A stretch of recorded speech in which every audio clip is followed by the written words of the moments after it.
Gente, não criem essas expectativas, né, que a Eva trouxe aqui. Hoje é sempre uma felicidade estar aqui com vocês, né, rostos queridos, amigos queridos, em um centro espírita que é tão querido para o nosso coração desde muito tempo. E a gente vai conversar hoje sobre uma fala de Jesus, que está no Evangelho de Mateus, que é quando ele fala: onde está o teu tesouro, ali também estará o teu coração. Afinal, o que é que ele quis dizer com isso? Vai até 8h30. 8h30, não é isso? Tá. Queria começar com vocês lembrando algumas coisas.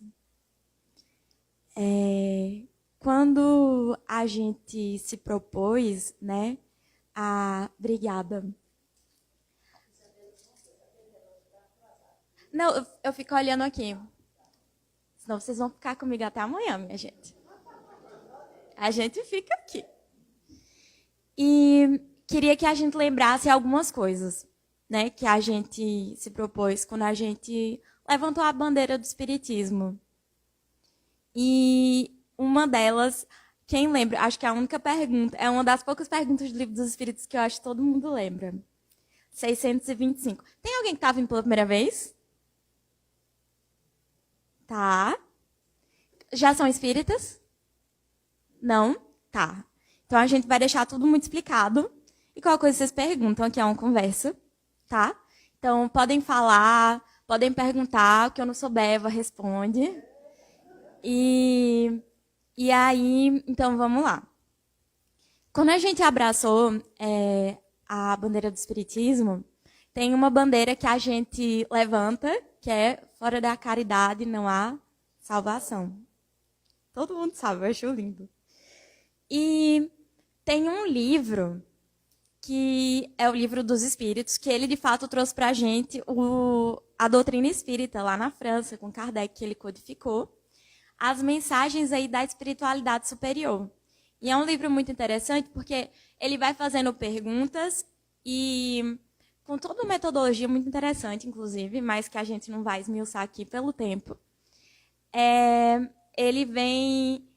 A espiritualidade superior vai dando as respostas. E, assim, é feito com metodologia de universalidade do ensino dos espíritos, no sentido que ele pergunta a médiuns em vários pontos do mundo e junta as respostas, e as respostas são coincidentemente iguais, muito parecidas, e ele organiza. Então, assim, tem uma metodologia ali científica por trás. E aí é um livro de perguntas e respostas. E tem uma pergunta que ela embasa a gente falar do Evangelho a qualquer momento, que é quando Kardec pergunta se Deus deu à humanidade um modelo, um guia para servir de modelo, um exemplo. E o que é que a espiritualidade... uma unanimidade, o que é que eles respondem? É ele mesmo. Jesus. Eles dizem ainda mais, eles dizem assim, dependendo da tradução, vê de Jesus, que já é pra gente quase como se ele estivesse mandando a gente, olha o Evangelho. Que às vezes a gente pensa, a gente sabe com o Espiritismo que é meio que um andar, né, de revelação. Aí às vezes a gente pensa assim, teve a primeira revelação. Quem lembra qual é a primeira revelação? Gente, eu sou evangelizadora, tá? De juventude. Então, assim, pergunta e resposta, essas coisas, elas simplesmente vêm. Então, a primeira revelação, Moisés. A primeira revelação ali, o Antigo Testamento. Aí eles dizem qual é a segunda revelação, quando a humanidade está mais madura, já está para entender algumas coisas. Aí vem qual é a segunda? E aí a humanidade vai amadurecendo, deixando de ser criança. Século XIX, qual é a terceira? Espiritismo. Quer dizer que a terceira substitui a segunda? Muito bom, porque eu já tive jovem respondendo, é assim, agora é só o Espiritismo. Mas não. Quer dizer que uma vai explicando a outra.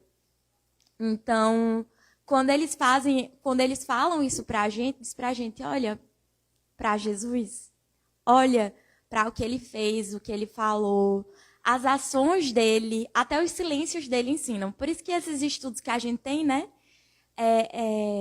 do Evangelho segundo o Espiritismo são tão importantes.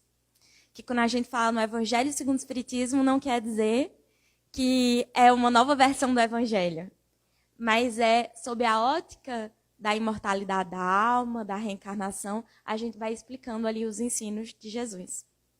E aí a gente tem aí as falas dele agora tomam para a gente uma nova dimensão, no sentido de que é modelo e guia. Então, assim, ele é o roteiro, ele é o norte. A gente, enquanto espíritas, a gente entende que nós estamos aqui numa experiência transitória, na matéria, transitória, e somos espíritos imortais. Então, a gente vai, vem, isso daqui fica. E aí, a gente está aqui para evoluir. E o nosso modelo é Jesus. E o nosso governador, o nosso orientador dos passos de todos aqueles que habitam o planeta Terra, está ele lá, nos guiando. Então, que cada palavra dele, cada convite, questionamento que ele faz àquelas pessoas daquela época, aos discípulos, aos apóstolos, aos fariseus, sacerdotes, eles não são só narrativas que estão ali por um acaso, estão ali historiadores, evangelistas, se pudermos chamar assim, como se fossem historiadores. Eles não estão só narrando e a gente está matando a curiosidade. Jesus, como esse ser, o perfeito que veio para a Terra, ele fala aqueles ensinamentos, aqueles questionamentos, de forma que o Evangelho ele é universal, atemporal. Não conhece tempo, não conhece espaço. Então, a gente pode voltar para cada fala dele e extrair dali conhecimento.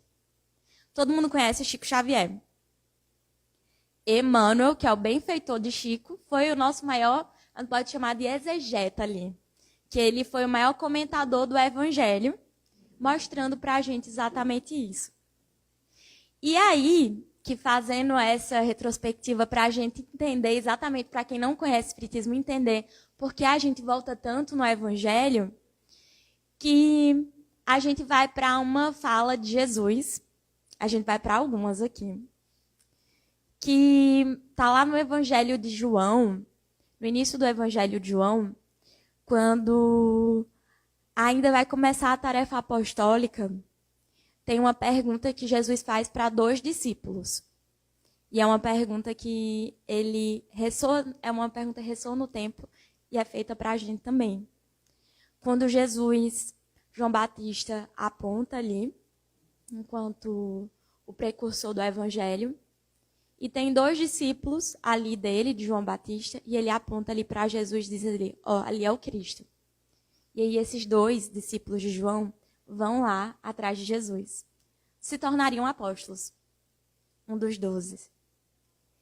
E aí Jesus vira para eles que estão ali querendo segui-lo, e pergunta, que buscais? E quando Jesus pergunta ali esse que buscais, Emmanuel vai dizer para a gente que ele está perguntando isso para a gente a todo tempo. A todo aquele que quer se tornar discípulo do Mestre, como aqueles 2, que querem segui-lo, ele vai virar para a gente perguntar, mas o que é que você está buscando quando você se propõe a me seguir? Quando você quer de fato se dizer cristão, quer se dizer espírita?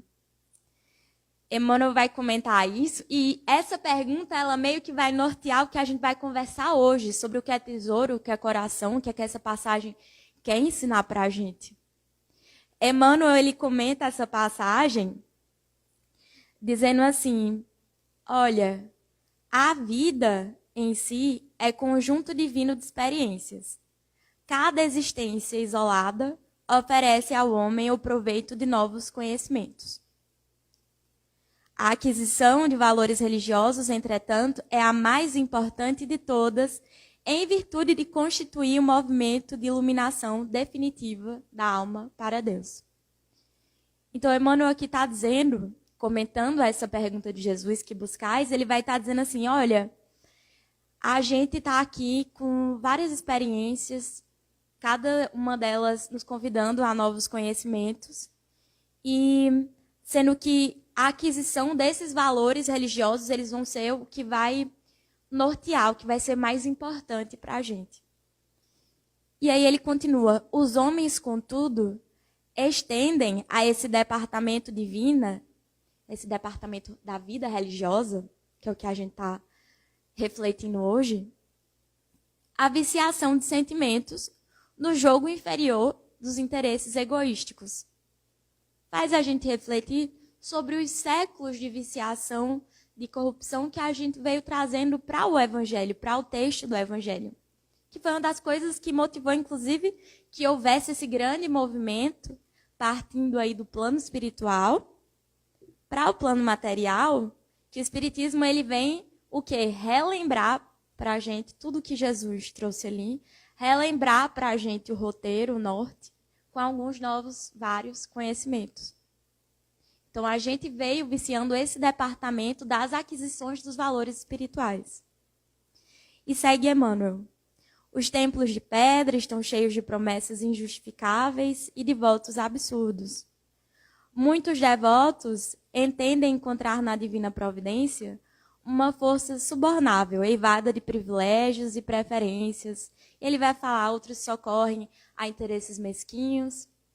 É quando a gente tem um interesse, se volta para seguir Jesus, como aqueles 2 discípulos, mas o interesse não está na aquisição de valores espirituais, de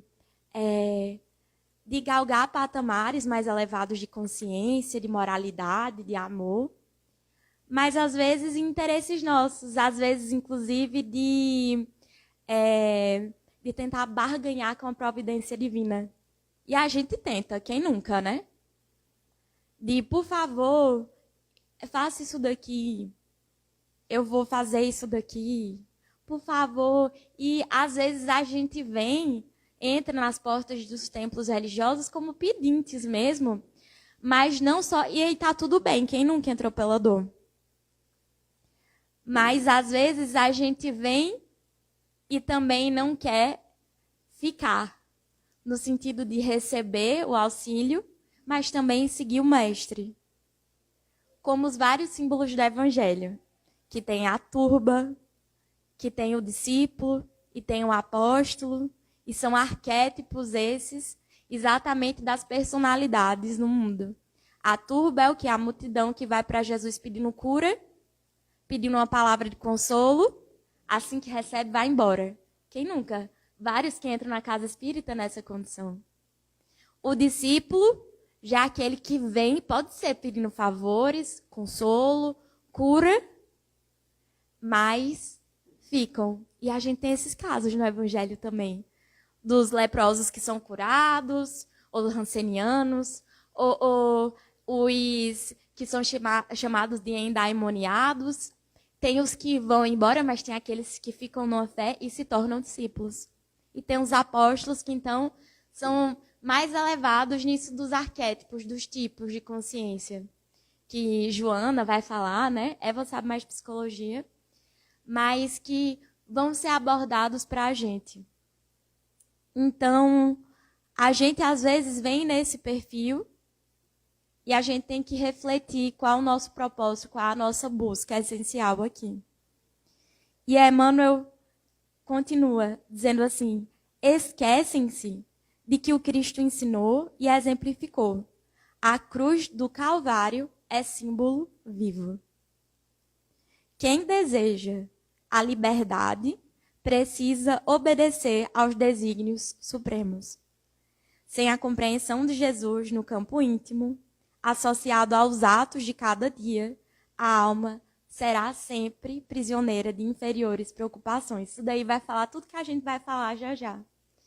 Sobre como esse campo íntimo nosso pode ser exatamente uma porta, asas de libertação, esses tesouros que a gente vai cultivando, ou pode ser uma prisão mesmo de preocupações inferiores. E é a gente que vai ditar isso na nossa vida. E aí ele termina dizendo: ninguém ouvide que o Cristo se encontra no umbral de todos os templos religiosos, umbral à porta, que o Cristo se encontra ali na porta de todos os templos religiosos do mundo, perguntando com interesse aos que entram: que buscais? Isso norteia muito do nosso comportamento enquanto espíritas, enquanto cristãos de todos os tempos. O que é que afinal a gente está buscando quando entra aqui? E é interessante porque a gente vê até de livros assim, como de Alice no País das Maravilhas, quando vem até trazer aquela reflexão de quando ela está perdida, sem rumo, e pergunta ao gato, é o gato risonho? Como é? Eu quero dizer gato de botas, mas aí é Shrek. Mas aquele gato com um sorriso gigante, e perguntando para onde vai, e aí ele diz o quê? Que para quem não tem para onde ir, não tem norte, não tem... Oi? Exato. Qualquer destino serve. Para quem não sabe para onde quer ir, qualquer caminho vai. Então, é por isso que quando Paulo de Tarso fala tanto em alvo, fala tanto em prosseguir para o alvo, Jesus fala que é o caminho, verdade e vida, vai muito nesse sentido. E por isso a gente tem que entender o que é que a gente está buscando. E aí, essa reflexão de tesouro, essa reflexão de coração, o que é isso? E aí, sempre que a gente fosse perguntar isso, toda vez que a gente está na nossa trajetória, a gente ainda está falando de dia a dia. Porque a vivência do evangelho é minuto a minuto, é hora a hora. Então a gente está falando do nosso cotidiano. Que os dias compõem as semanas, que compõem os meses, e aí compõem todas as encarnações que a gente vem indo e vindo, aprendendo, evoluindo e seguindo. E aí, teve uma, como a Eva falou, eu sou do movimento de juventude. Teve um evento, Fernando, acho que lembra, acho que tu tinha ido também, que foi um evento da microrregião, que junta Paraíba, Pernambuco e Rio Grande do Norte. A gente vai tendo os eventos que vão juntando as microrregiões do Brasil, aí tem as regionais. E lá em 2018, ou foi 19, não, acho que foi 2018, a gente teve esse encontro lá em Natal. Que o tema do evento era onde está o teu tesouro, aí estará o teu coração. E eu nunca tinha entendido essa passagem. Até que fizeram uma dinâmica, que era central ali no evento. E essa dinâmica alugou um triplex na minha cabeça. Foi um negócio que nunca saiu. Que era bem simples. E eu acho que a gente pode fazer, é um exame de consciência. Que a gente pode, cada um faz mergulhando em si. Que era o seguinte, lá no ginásio, colocaram uma mesa grandona, que tinham frascos, como se fossem vários tubos ali, de vidro, de plástico. Cada um deles tinha um nome. E era dado ali para os jovens uns saquinhos com semente. Aquelas vermelhinhas. E era dada uma orientação, dizendo o seguinte, olha, ao longo do evento, o que foi muito bom, porque se fosse numa dinâmica na frente de todo mundo ia botar um negócio ali bem viciado, com os outros analisando. Mas como era ao longo do evento, como vocês quiserem, vocês vêm aqui no ginásio e vocês vão colocar as sementes de acordo com o tempo que vocês dedicam a cada uma dessas coisas durante o dia. E aí, quais eram os nomes? Um frasco era família, era escola, trabalho, o outro era centro espírita, o outro era redes sociais, baladas, amigos, trabalho voluntário.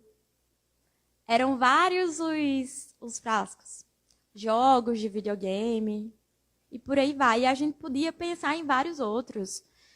Sono, descanso, que é necessário, assim como trabalho, o estudo, a prece ou a meditação. Eram alguns exemplos. E aí a gente ia lá, meditava, quanto do meu dia está devotado para isso daqui? E de uma forma muito sincera. E aí a gente ia colocando lá as sementes de uma forma proporcional ali ao tempo que a gente estava dedicando. Por quê? O tempo, ele é considerado também um tesouro.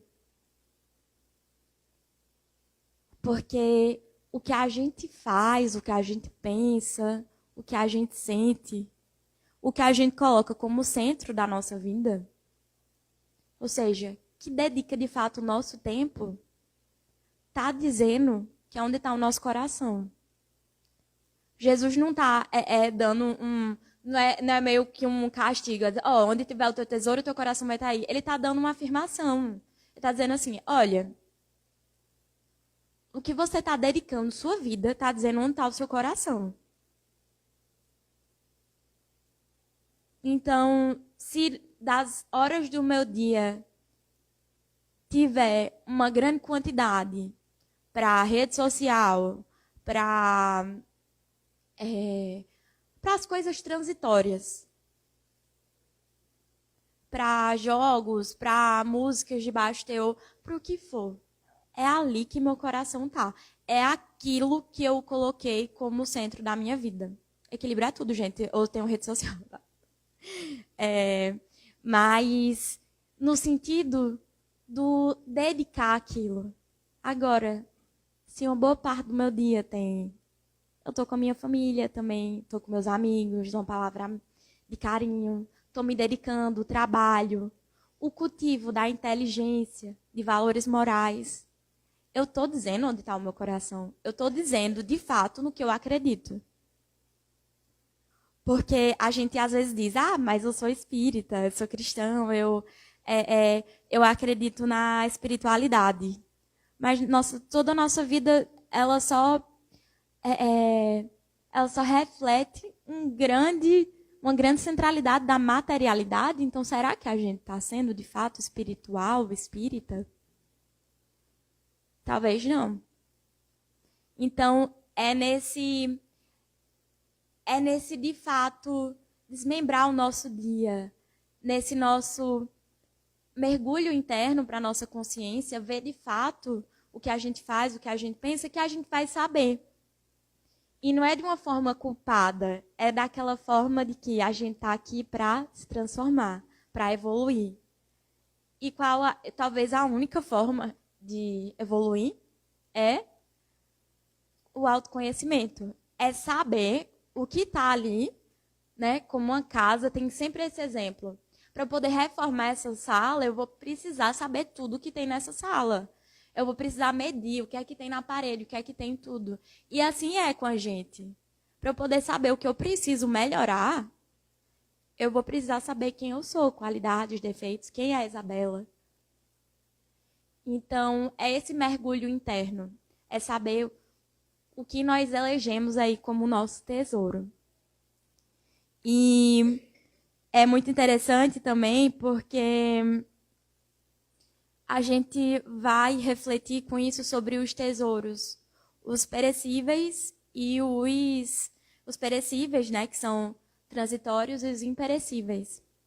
Que Jesus, ele a fala dele inteira é orientando a gente nesse sentido. Ele diz assim, não acumuleis tesouros na terra, onde a ferrugem e os vermes os comem, e onde os ladrões os desenterram e roubam. Acumulai tesouros no céu, onde nem a ferrugem, nem os vermes os comem. Porquanto, onde está o teu tesouro, aí estará o vosso coração. Então, quer dizer então que a gente está vilanizando a matéria? Não. Mas é importante saber que a matéria é sempre meio, não fim. Porque toda vez que a gente coloca a materialidade, as coisas do mundo como centralidade na vida, sempre vai gerar, como naquele texto de Emmanuel fala, as frustrações, as prisões. Por quê? Porque eu não consigo não consigo segurar. Eu não consigo, sai do meu comando, não tem como eu querer esse livro como centro da minha vida se as páginas vão ser corroídas pelos traços. Se eu sou um espírito imortal e vou desencarnar. E aconteceu recentemente, eu fiquei desesperada. Painho que ajudou, que vocês conhecem aí, Painho. Botei um monte de livro, que eu gosto muito de colecionar livro, dentro da mochila e, adivinha, botei uma garrafa de água, que é a coisa mais indicada a se fazer, né, quando bota um livro, uma garrafa de água. E a garrafa abriu e encharcou tudo. Tinha como botar aquilo como centro da minha vida? Jamais. A gente vê isso acontecendo. Viana fez uma grande campanha, que foi uma mobilização gigante. Foi ano passado, retrasado, das enchentes no Rio Grande do Sul. Exatamente. Foi um ano? Que coincidência. Pronto. Coincidência danada. Se a gente tivesse o desespero... E assim, gente, eu estaria desesperada, tá? Não tô nem julgando. Mas o desespero que às vezes a gente se entrega nisso é exatamente porque é imperecível. Um enchente pode levar as nossas coisas. O tempo, o mercado vai levar o dinheiro. Se a gente coloca tudo aquilo que é perecível no centro, leva frustração e ansiedade. Se no centro da minha vida o que for mais precioso para mim for beleza, vai embora. E às vezes muito rápido. Juventude, por favor, não preciso nem falar. O tempo vem e as rugas aparecem. Poder, como ele oscila, com que facilidade.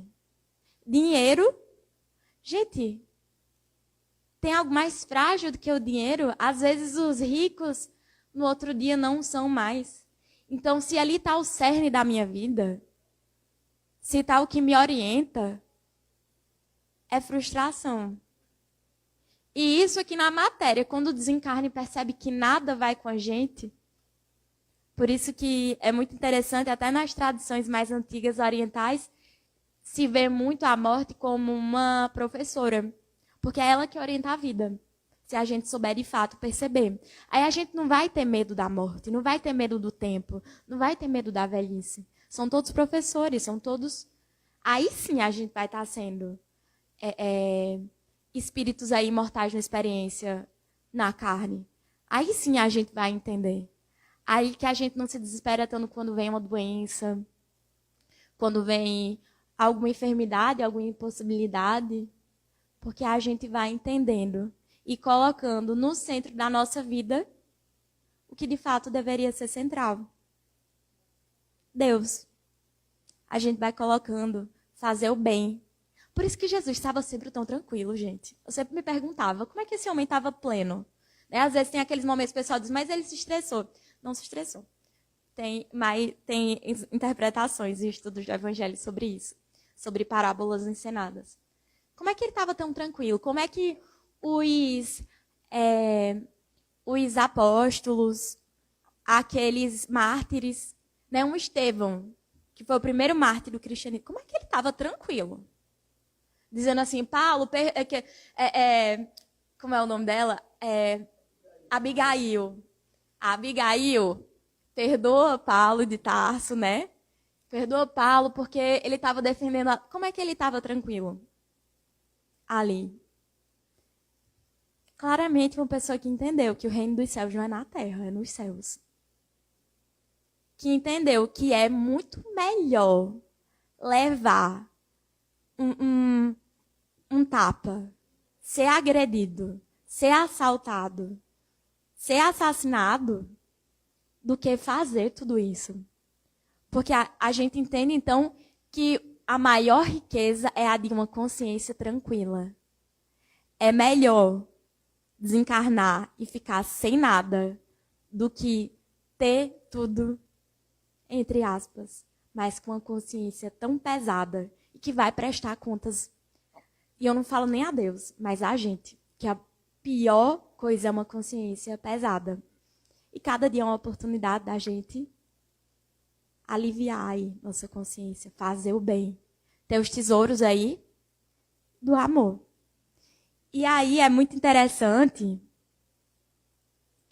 porque fala muito pra gente, tem até uma fala de Santo Agostinho. Cadê? Não encontrei, mas paciência, a gente vai aqui. Que é a questão do que a gente ama, do que a gente coloca no centro da vida, o que a gente aspira, diz quem a gente é e vai ajudando. É até uma questão, acho que a psicologia que fala que a humanidade precisa de heróis, de modelos, de exemplos. E Santo Agostinho, ele vai falar assim, que se você quiser realmente conhecer uma pessoa, basicamente como se ele estivesse dizendo, pergunte qual é o tesouro dela, né? Ele diz assim, se quiser realmente conhecer uma pessoa, não pergunte o que ela pensa. Pergunte o que ela ama. Porque o que ela ama define todo o restante. Gente, por essa reflexão, finalmente a gente entende várias falas de Jesus que às vezes parece meio sem sentido para a gente. Se o que a gente ama, o que a gente aspira, o que a gente coloca no centro, vai estar definindo o que a gente é, porque é aquilo que a gente vai aprendendo com o Espiritismo. Os nossos sentimentos vão moldando aí os nossos pensamentos, né? As nossas falas, as nossas ações, e aí, em última instância, as consequências, até o que a gente meio que está atraindo. Vai aquele pensamento e vida, né, de Emmanuel. Gente, quem não tiver conhecendo muito bem primeira vez, Emmanuel é o benfeitor de Chico, e assim, Emmanuel é maravilhoso. É o que eu posso dizer sobre, é a maior defesa que eu posso dizer sobre Emmanuel. O que ele fala é bem sensato, porque ele é bem maravilhoso. Ele é um benfeitor de Chico Xavier. E aí, é como quando Emmanuel fala de que o nosso pensamento é força criadora. Meio que plasma a nossa vida, a vida ao nosso redor. E se pensamento e sentimento estão ali, o sentimento formando esse pensamento, então o que a gente ama vai ser central. E aí a gente vai entender porque Jesus diz, qual é o primeiro mandamento? Amar a Deus sobre todas as coisas. E às vezes eu ficava, como assim? É muito abstrato amar a Deus. Se eu disser que eu amo. Mas aí não é isso. Amar e adorar é no sentido de tentar ser como aquilo que a gente está colocando como meio que objeto de adoração. Então, se no centro da minha vida, se o que eu amo é poder, a minha fala, os meus trejeitos, meu comportamento vai estar refletindo isso. Se é o prazer, também. Se se são compras, se são objetos, riqueza, também. Agora, imagina o que é que a gente vai estar, o que é que a gente vai estar refletindo para o mundo, se o centro da nossa vida é Deus. Por isso amar a Deus sobre todas as coisas. E por isso, talvez, nisso do nosso tesouro essencial, disso que a gente mais ame aí, ser o que é divino, por isso talvez que Emmanuel, quer dizer, que Jesus perguntou a Pedro se Pedro amava ele, perguntou 3 vezes, que é uma das minhas passagens preferidas, inclusive. Porque quando é uma fala que Emmanuel comenta, que é um texto que vale muito a pena ser lido, que é um texto intitulado Amas o Bastante. Amas o Bastante? Em que Emmanuel vai refletir assim, Jesus, quando ele vai, porque a conversa é a seguinte, né? Jesus pergunta, Pedro, tu me amas? Aí Pedro diz o quê? Ele vai, Pedro, tu me amas? Ele diz sim. E a última vez, Pedro, tu me amas? Eu já teria perdido a paciência se eu fosse Pedro. E Pedro já estava meio assim, tipo, claro. Tem aquilo do simbolismo do judaísmo, de que o 3 tem isso da completude, da afirmação de fato. E também tem o sentido, e aí quando Pedro diz que ama, aí ele diz o quê? Vai e apacenta as minhas ovelhas. E Emmanuel diz, para entregar para Pedro todo o ministério do cristianismo nascente, para ele ser a rocha, aquele que ia liderar os apóstolos pós-crucificação. Jesus perguntou para Pedro se ele tinha muitos conhecimentos. Perguntou para Pedro se ele ia saber, através da força, impor o evangelho. Se ele tinha grandes filosofias ali, gregas. Não. Ele perguntou se Pedro o amava, como se aquilo pudesse ser a base, construir todo o restante do trabalho, dessa construção. E também no sentido, talvez, para a gente, de que Jesus ele não representa uma pessoa, mas Jesus, para a gente, é exatamente uma representação de Deus no mundo, de tudo aquilo que deveríamos amar. E de que se a gente estivesse colocando ele no centro, então estaria tudo bem, porque o nosso tesouro era esse, então o nosso coração estava ali. E lembrando também que para a cultura judaica, o simbolismo do coração, o coração para a gente é sentimento. Mas no judaísmo, o coração ele simbolizava o sentimento e a inteligência também. Então, era muito nessa reflexão, nesse sentido. E toda vez que a gente for exatamente cultivando isso, a gente vai tendo paz, serenidade, calma. Porque podem levar tudo, mas o que a traça corrói, o que o verme come, a gente sabe que não é o centro, que a gente não leva daqui. E aí as frustrações vão também sendo atenuadas, as dores, as ansiedades vão sendo atenuadas. E nisso, nessa reflexão, eu sei que a gente tá no final, tá, gente? Tem uns 6 minutinhos aqui, a gente vai até o final. Então tá certo, pessoal. Até 10 horas. Ontem eu tava num velório, passei a tarde num velório da avó de uma grande amiga minha. De Dona Maria José. O movimento espírita é tão unido que eu sabia. Era? Mas... Pois vamos falar dela. E ela, pronto, os tesouros que ela foi cultivando ali. E foi muito interessante. Primeiro, eu adoro velório espírita. Porque, assim, pelo menos nessa situação... Eu sei que é esquisito dizer isso. Mas, assim, é porque da família dessa minha amiga, que são trabalhadores espíritas, pelo menos nessa situação, gente, de que são avós, né? São pessoas de muita idade. Calma, gente. Tá? Vou cortar essa parte. Eva também.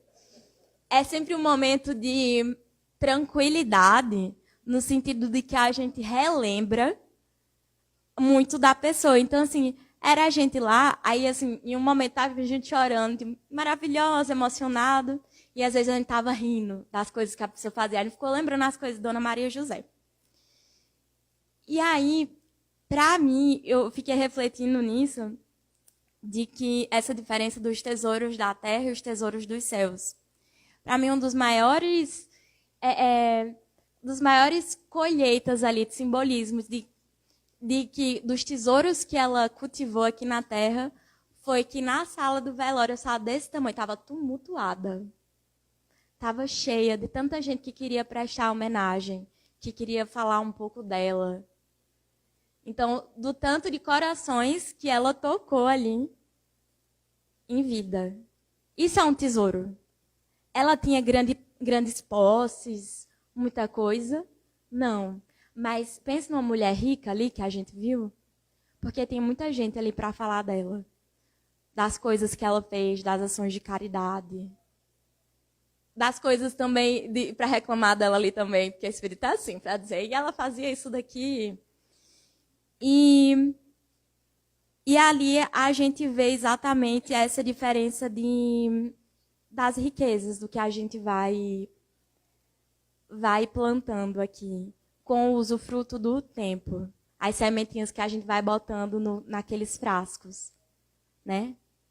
Se a gente está colocando nos valores ali, no que é central, no que é importante, tudo com equilíbrio, ou se a gente acaba deixando alguns frascos que são tão importantes e deixando à toa.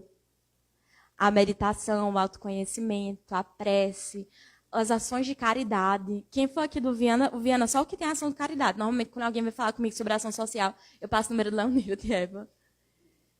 Então, mesmo quando perguntaram para Emmanuel como é que ele fazia para saber tanto do Evangelho, a resposta dele foi na lata, foi muito boa. Ele diz, eu aproveito a bênção dos minutos. Gente, 1 minuto que seja de ação voltada para o bem, para a prece, para a elevação do nosso espírito, quando a gente vai computar 1 minuto por dia, dá um tempo legal. 1 hora na semana de uma campanha do quilo, dá um saldo legal. Quando a gente faz mais do que isso. Porque no passar dos meses, dos anos, no total ali da encarnação, quando a gente termina, eu, pelo menos ontem, eu estava refletindo se Dona Maria José deve estar colhendo, deve ter encontrado uma galera ali no plano espiritual que devia ser tão grato a ela, dos banhos que ela deu, a gente escutando no Hospital Laureano, nos doentes, das visitas que ela fazia, do que a gente descobriu ali, inclusive, das comidas que ela contrabandeava para alguns doentes que queriam comer. Então, ali eram tesouros, de fato, que ela soube cultivar ao longo da vida. Porque ninguém vai querer saber, ninguém ia lembrar dela ali pelo tanto de dinheiro que ela tivesse, pela pele esticada, né? Pelos grandes procedimentos que ela fosse fazer, se ela era bonita, se ela era isso ou aquilo. Agora, o que ela fez, quem ela era, o que a gente faz, com o tempo que a gente tem, com os talentos que a gente tem, com os tesouros, aí sim vai ser questionado da gente. E aí, só 2 minutinhos, mas queria só terminar com uma história bem curta, que eu acho que ilustra para a gente.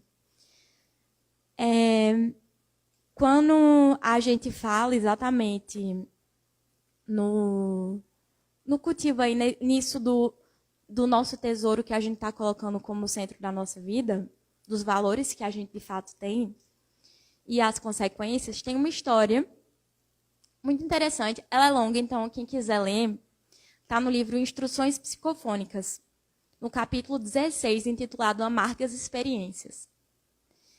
Instruções Psicofônicas é um livro com compilado de depoimentos, de mensagens, psicofonias, ali de Chico Xavier. Chico tinha Gente, pessoas que não são espíritas, eles quiserem, se tiverem dúvidas aí, falarem também. Mas eram reuniões de atendimento a espíritos sofredores. E aí perceberam que era uma riqueza tão grande as comunicações que Chico estava dando, que resolveram gravar e transcrever. E tem uma que é uma declaração, um depoimento, um testemunho de um espírito, que é muito interessante, que ele vai falar exatamente do tesouro que ele cultivou aqui na Terra. Ele disse que o que ele colocou como meta central da vida dele era o dinheiro, era a riqueza, posse material. E que era tudo para ele. E quando ele desencarnou, qual foi a surpresa dele? De que não levou, mas que 2. Ele não tinha cultivado nada a vida espiritual, ele não tinha alimentado. Ele dizia que ele era um religioso que ia para o templo religioso, mas meio que para bater ponto.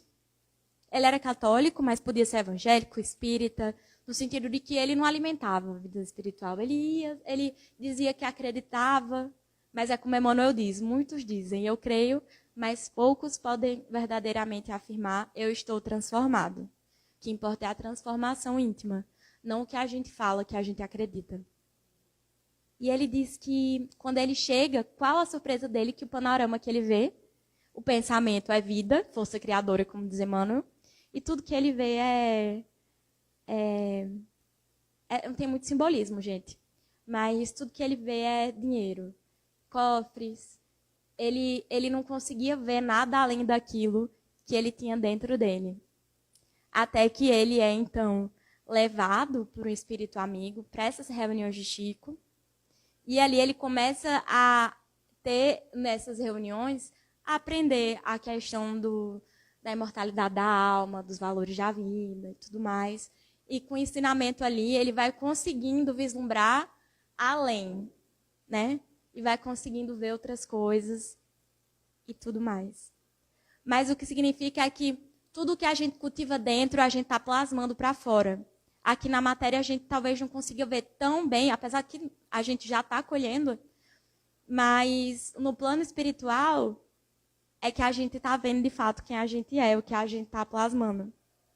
E é interessante, então, realmente está acabando, que toda vez que eu vou pensar nessa fala de Jesus, me lembra muito de um livro que não é espírita, mas é um livro que foi feito exatamente para dar esses ensinamentos do cristianismo, que tinha na era vitoriana, tinha muito isso, que muitos de vocês vão escutar, vão ter ouvido falar que é uma canção de Natal, de Charles Dickens, ou um conto de Natal.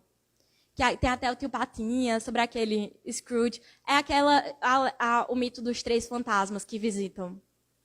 Que tem até filmes da Disney sobre. E muito... a gente já até levou uma vez isso para uma aula da evangelização, de que é muito interessante um ensinamento que ele está trazendo aqui de uma forma alegórica. Que tinha o fantasma, né, o espírito, de um amigo dele, Marley, já começa dizendo que Marley era um contador, dinheiro era tudo, eles não faziam nada de caridade, não queriam saber nem de fazer o bem. E quando ele falece, Scrooge recebe a visita dele como o primeiro fantasma, qual a surpresa dele de que ele vê o mundo espiritual por um instante, e logo ele, esse amigo e outros que não queriam saber de fazer o bem, eram rudes, etc., eles estavam como se fossem presos. Como? Presos, prisioneiros. Eles estavam como se fossem com algemas. E o que ele via no final dessas algemas? Uns cofres, uns blocos de dinheiro, como se tudo aquilo que ele estava colocando como do centro da vida, estivesse prendendo ele de alçar voos, de ficar leve, de seguir. E é tudo isso um grande simbolismo para a gente também, né? Significa muito. Então, o que eu queria lembrar, de fato, dessas 2 histórias para a gente, é exatamente que a gente leve isso em consideração de refletir o que é que a gente está buscando, o que é de fato o tesouro, a meta primordial da nossa existência, sabendo que há algumas coisas, tudo que é perecível, que é transitório, é meio, nunca fim. E que a gente possa ter a bênção de chegar ao fim da vida, né? E como a Dona Maria José da vida e vários outros, a gente poder lembrar que a gente cultivou muito do que não dá para ver. Uma ação de caridade, uma palavra amiga, um ser uma pessoa melhor. E aí que a gente possa desencarnar com a consciência tranquila, que é o maior tesouro que a gente pode ter. E aí dizer, ao contrário desses outros casos, assim, que bom, meu coração está tranquilo, está leve. Eu cultivei um tesouro que não me prende, não puxa para baixo, não é prisão, mas uma asa ali que faz a gente voar, de fato, mais leve, ser melhor. E aí dizer, como Paulo de Tarso dizendo, lutei o bom combate, né? Combati o bom combate, guardei a fé, né? Fui fiel. Ele fala, guardei a fé, agora acabei a carreira. Está reservada a coroa da justiça que o Senhor me dará naquele dia. No sentido que a gente aprende com o Espiritismo exatamente, de autoconhecimento, que o bom combate ele é interno e que os tesouros, de fato, onde devem estar o nosso coração, que devem ser centrais na nossa vida, é exatamente tudo isso que é espiritual. E aí a gente vai seguindo mais, melhores, como Jesus diz, amando a Deus sobre todas as coisas. E aí a gente vai colocando nossas sementes do tempo, esses outros tesouros, em vários frascos que vão fazendo os nossos minutos do dia valendo a pena. Aí a gente vai ter uma consciência tranquila e estar vivendo em paz. É um pouco da reflexão que eu queria trazer hoje. Desculpa, eu passei 5 minutos. Eva nunca mais vai me chamar. Um beijo. Obrigada.